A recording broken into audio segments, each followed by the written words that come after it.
Trump ने BRICS देशों पर 10% टैरिफ लगाने की चेतावनी भी दी। उन्होंने कहा कि इस बारे में मैं जल्द ही फैसला लूंगा।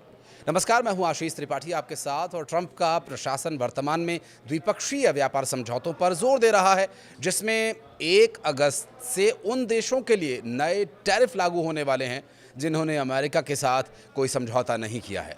अमेरिकी डॉलर की मजबूती पर अपना रुख दोहराते हुए ट्रंप ने कहा कि डॉलर राजा है, हम इसे ऐसे ही रखेंगे। मैं बस इतना कह रहा हूं कि अगर लोग इसे चुनौती देना चाहते हैं तो वे ऐसा कर सकते हैं, लेकिन उन्हें इसकी बड़ी कीमत चुकानी होगी। और मुझे ये नहीं लगता कि उनमें से कोई भी उस कीमत को चुकाने को तैयार है। अब ये उनमें से कौन है?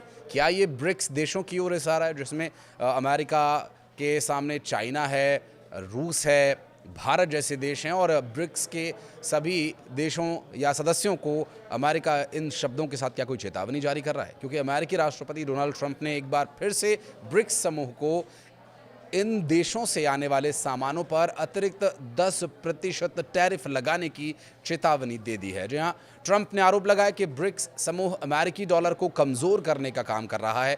अपने नेतृत्व में कैबिनेट की बैठक के दौरान ट्रंप ने कड़ी चेतावनी देते हुए कहा कि अगर वे ब्रिक्स में हैं तो उन्हें निश्चित रूप से 10% टैरिफ देना ही होगा, क्योंकि ब्रिक्स की स्थापना हमें नुकसान पहुंचाने, हमारे डॉलर को गिराने के लिए की गई थी। No, it's always been August 1st, that's what we're paying. Tariffs are charged by other countries at levels that are ridiculous. And you know, I call those other countries, and every one of them is willing to give us everything now. For years they ripped us off and we didn't have a president that understood it. Brazil, रूस, Bharat, China और दक्षिण Africa सहित 11 देशों वाले इस BRICS block ने Trump के tariff नीतियों की आलोचना की है। उन्हें विश्व व्यापार संगठन के नियमों के साथ असंगत बताया। ब्रिक्स देशों का सामूहिक रूप से वैश्विक सकल घरेलू उत्पाद में 40% और दुनिया की लगभग आधी आबादी का योगदान है। ट्रंप का प्रशासन वर्तमान में द्विपक्षीय व्यापार समझौतों पर जोर दे रहा है, जिसमें 1 अगस्त से उन देशों के लिए ये टैरिफ लागू होने वाला है जिन्होंने अमेरिका के साथ कोई समझौता नहीं किया वर्तमान परिस्थितियों में। दरअसल अमेरिकी डॉलर की मजबूती की बात को वो दोहराते नजर आए और उन्होंने डॉलर को किंग बताया, किंग यानी राजा बताया। दुनिया में डॉलर की करेंसी को वो न सिर्फ जिस तरह से पैसों की मजबूती में आगे बढ़ा रहे हैं, बल्कि इसको वो वर्बली बोल करके अपने बयानों के माध्यम से भी चर्चा में ला रहे हैं। और इसके साथ ही उन्होंने जो ब्रिक्स देशों को एक तरह से चुनौतीपूर्ण लहजे में बात कही है, उससे भी ज़रूर जियोपॉलिटिकली लेवल पर कई तरह के संदेश देने का ये प्रयास है।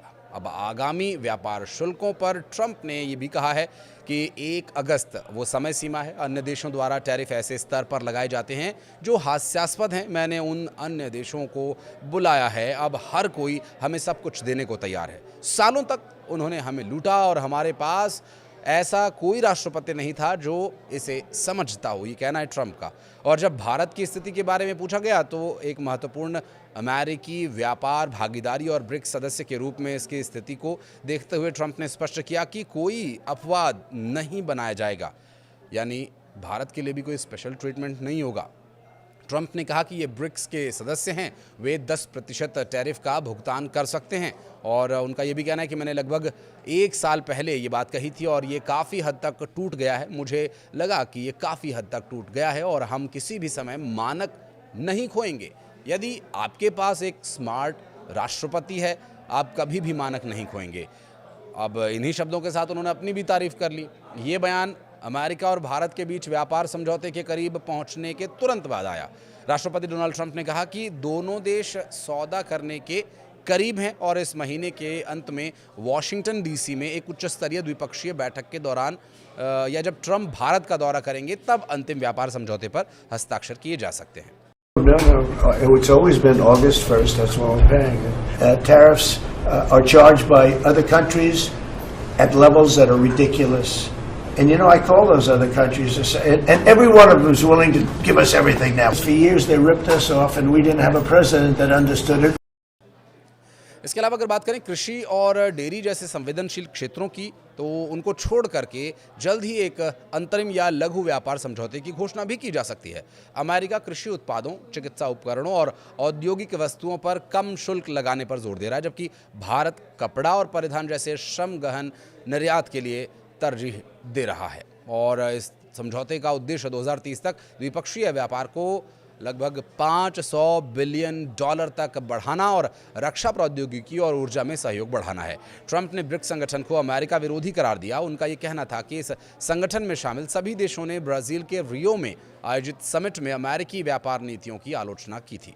ट्रंप ने स्पष्ट किया कि भारत को इस नीति से छूट नहीं दी जा सकती, क्योंकि वो भी संगठन का हिस्सा है जो अमेरिका के खिलाफ काम कर रहे हैं। यानी ब्रिक्स में शामिल सभी देशों को अमेरिका अपने विरोध में मान रहा है। उन्होंने ये भी कहा कि इस नीति में किसी भी तरह का अपवाद नहीं होगा। अमेरिकी ट्रेजरी सचिव स्कॉट बेसेंट के हवाले से रॉयटर्स ने जानकारी दी है कि इस नए टैरिफ को 1 अगस्त से प्रभावी नहीं किया जाएगा। इसका मतलब ये है कि वार्ताकारों को समझौते पर पहुंचाने के लिए और समय मिलेगा। इससे पहले जापान और साउथ कोरिया ने इस कदम के खिलाफ बातचीत शुरू करने का फैसला लिया और इन दोनों देशों को भी 25 से 40% तक के अतिरिक्त टैरिफ का सामना करना पड़ेगा। व्हाइट हाउस में आयोजित एक बैठक में ट्रंप ने ब्रिक्स के खिलाफ अपना रुख और भी स्पष्ट किया। उन्होंने कहा कि ब्रिक्स कोई गंभीर खतरा नहीं है, लेकिन वे जो करने की कोशिश कर रहे हैं वे डॉलर को कमज़ोर करना है।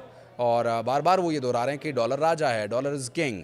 हम ऐसे इसे नहीं छोड़ेंगे और ऐसे इसे बनाए नहीं रखेंगे। अगर अन्य देश इसे चुनौती देना चाहते हैं तो उन्हें इसके लिए भारी कीमत भी चुकानी होगी, जो शायद टैरिफ के रूप में वो वसूलना चाहते हैं। ट्रंप ने संकेत दिए कि वो तांबे के आयात पर 50% टैरिफ और फार्मास्यूटिकल्स पर 200% टैरिफ लगाने पर विचार कर रहे हैं। बहरहाल चूँकि जिस तरह से दवाइयाँ यानी मेडिसिन को लेकर के इसके लिए संकेत पहले ही दिए गए थे, और इसके अलावा तांबे के आयात पर वो 50% टैरिफ लगाएंगे और फार्मास्यूटिकल्स पर 200% टैरिफ लगाएंगे। इसके लिए उन्होंने विचार तो किया, लेकिन इसके पीछे की वजह आप समझने की कोशिश कीजिए कि एक तांबे के उत्पाद के लिए भारत के पास बहुत अच्छा मौका है। भारत के अलावा चाइना भी इसके लिए बहुत बड़ा उनका एक साझेदार बन सकता है व्यापार में, इसलिए उस पर 10% है। जबकि फार्मास्यूटिकल में खुद अमेरिका भी काफ़ी मजबूत देश है, तो फार्मास्यूटिकल के लिए उनके देश में कंपटीशन ना हो, कोई बाहरी देश आकर के उनके देश में डॉलर की स्थिति को कमज़ोर ना कर दे, इसलिए उस पर जो